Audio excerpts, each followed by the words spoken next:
Сега ще покажа как с помощта на кабела в ОБД режим ще прочита мотор, който по принцип се чете в ADS режим. В конкретния случай мотора е М43, а автомобила е Е36.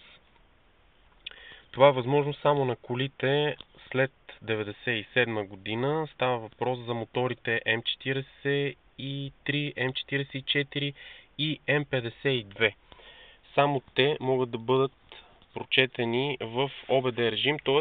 може да се използва USB преход. В конкретния случай аз съм извел диагностичната си букса вътре в купето и ползвам едно преходниче. Ето, включвам го тук.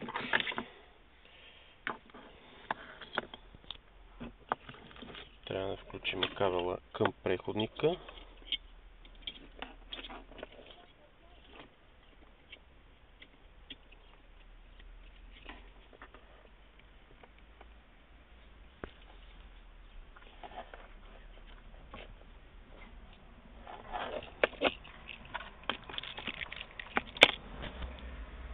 И след това USB преходника към кабела.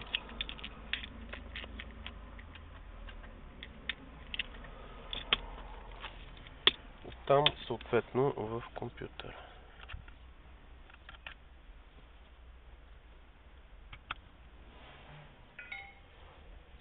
Така, стартираме програмата.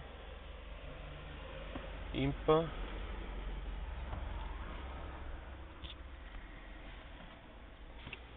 Избираме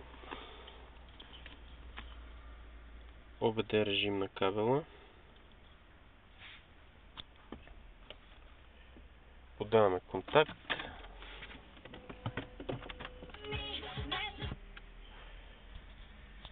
Така. За да се види.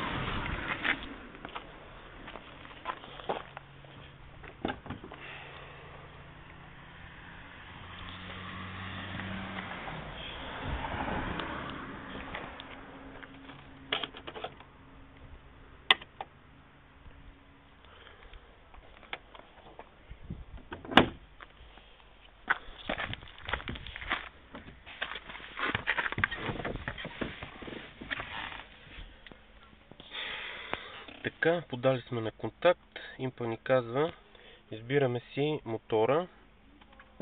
В конкретния случай е 36.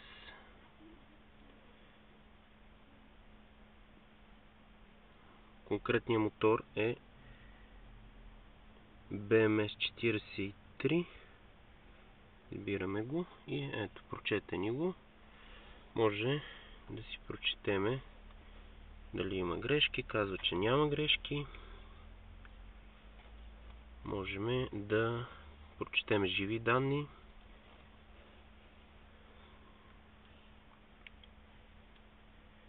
И общо взето в този дух може да активираме модули. Ето сега в момента активирах електрическата перка в двигателния отсек.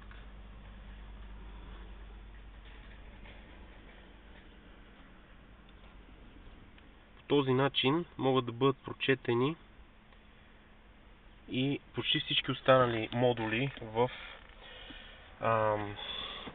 автомобила, с изключение на таблото и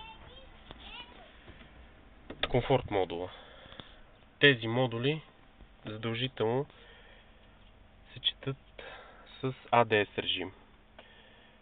Но в крайна сметка, така или иначе, може да бъде прочетено почти всичко останало от електрониката на автомобила. Като казвам всичко останало, имам предвид ABS, airbag, изобщо всичката интегрирана електроника в автомобила.